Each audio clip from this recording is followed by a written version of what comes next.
Velkommen til projekt RegioSkill. Projektet går ud på at fremme samarbejdet og skabe udvikling i Femern Bælt-regionen. Som led i projektet gennemfører vi 4 workshops med forskellige grupper af lærlinge, danske og tyske lærlinge, deres faglærere og danske og tyske kunstnere. Vi har gennemført en workshop med design- og skrædderlærlinge, og de har fremstillet en række produkter, blandt andet en t-shirt, en turistplakat og en turistbrochure. Så har vi haft en workshop med bager- og konditorlærlinge, og de har udviklet Femern Bælt kager og Femern Bælt bagværk med brug af lokale råvarer. Og så har vi gennemført en workshop med danske og tyske metallærlinge, og de har også fremstillet 2 kunstværker.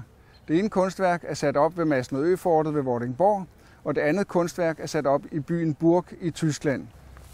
RegioSkill er et samarbejde mellem Håndværkskammer Lübeck, danske og tyske erhvervsskoler, danske og tyske kommuner og turismeorganisationer og Roskilde Universitet.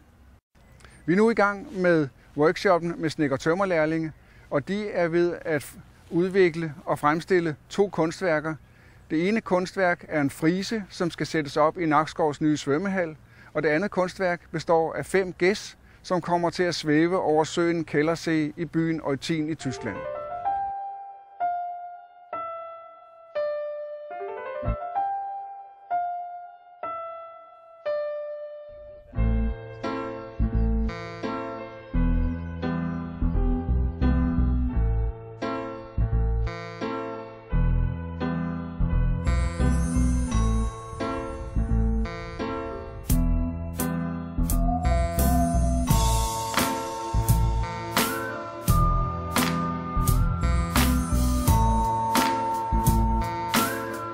Jeg hedder Kit Kærby. Jeg er projektleder i RegioSkill, som er et kunstprojekt med deltagelse af tyske og danske lærlinge, tyske og danske faglærere og tyske og danske billedkunstnere. Vi arbejder i træværksted.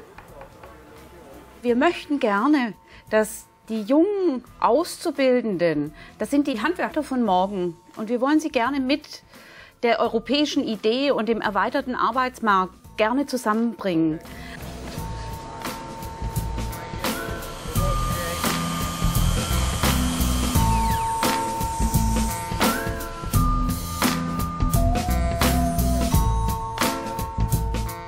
Jeg hedder Kasper, jeg er 18 år og går herinde på Tømmer i Nakskov. Ich bin Luisa, ich bin 21 Jahre alt. Jeg er Tobias, jeg er 17. Jeg går også herinde på Tømmerne i Nakskov. Mein Name ist Larissa oder einfach Lara. Ich bin 24 Jahre alt. Ich bin ebenfalls im ersten Lehrjahr der Tischlerausbildung. Yes, I'm Alex. I'm 18 years old and I make an apprenticeship for a carpenter.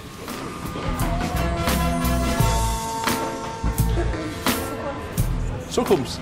Det betyder fremtid. Ordet fremtid, det er ved at lave nu. Fremtid. Zukunft.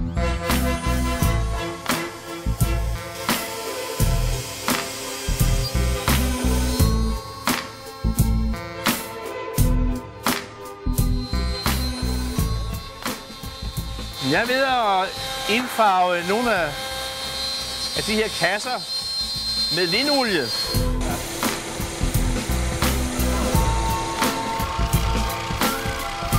Einfach so, ich habe mir eigentlich das mehr vorgestellt, dass das mehr Arbeit wird als Spaß, aber ich muss sagen, wir haben jeden Tag also jede Menge. Ganz ungewöhnlich eigentlich so. Det du ser her, det er sådan set en model 1-100 af projektet over i svømmehallen. Det bliver en collage af træ, der skal hænge over partiet her.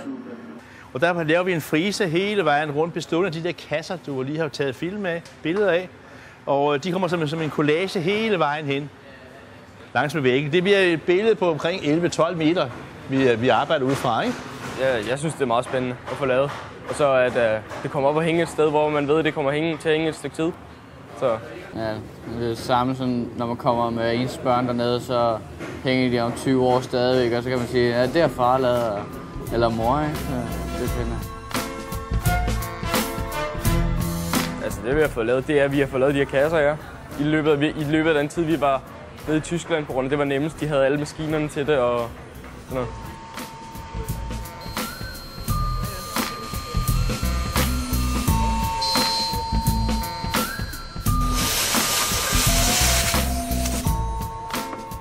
De danske lærlinge lærer særligt at i det her projekt i hvert fald at arbejde med nogle store maskiner, som de ikke er vant til.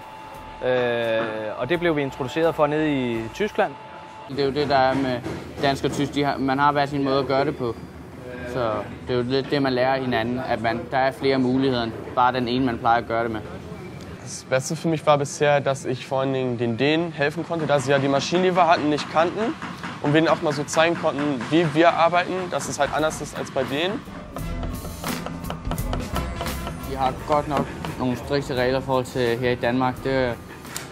Deres pauser, de er meget mere faste end vores. Der kan vi bare lige sige til vores lærer for eksempel, at nu går vi lige hurtigt ud og lige holder en lille pause.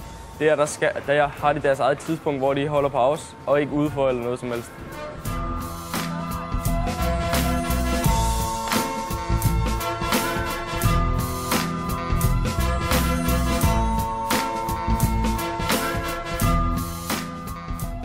Die Zusammenarbeit mit den Lehrlingen, die klappt sehr gut, finde ich, erstaunlich. Also am Anfang gab es natürlich erstmal ein bisschen Schwierigkeiten in Bezug auf die Kommunikation. Also man musste sich erstmal daran gewöhnen, ob man auf Englisch sich unterhält oder mit Händen und Füßen. Aber es hat eigentlich sehr gut geklappt.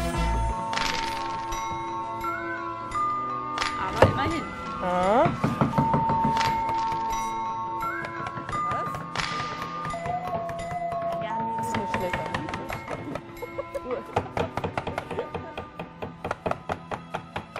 Früher, da hatte ich im Wappen von Lolland gesehen, dass sie auch, ich glaube sogar 7 Gänse haben, die in dieser V-Formation fliegen. Das fand ich dann noch mal ganz schön.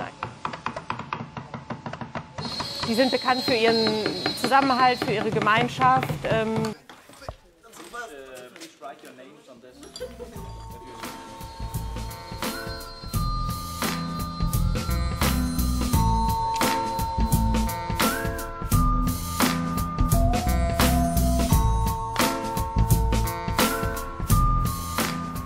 Die Tage vielleicht einfach, dass es vielleicht öfter sein sollte, dass man das fast schon regulär anbietet, damit die jungen Menschen einfach diese Erfahrungen sammeln können. Ja, wie viel wir eigentlich an Wissen schon in diesen Wochen gelernt haben. Das war jetzt nur eine ganz kurze Zeit und trotzdem hat man so viele Eindrücke und Neues irgendwie dazugelernt. Und das kann keinen Schulunterricht irgendwie ersetzen, einfach mal. Weil man sich ja auch so selber frei bewegen kann und nicht in so einem Unterrichtsding. Einen Überraschungsmoment haben wir immer, dass man irgendwie sagt, oh, das war eine gute Idee und dass sie dann kommen und sagen, oh, wir wollen heute Abend zusammen Eis essen gehen oder den Sonnenuntergang genießen.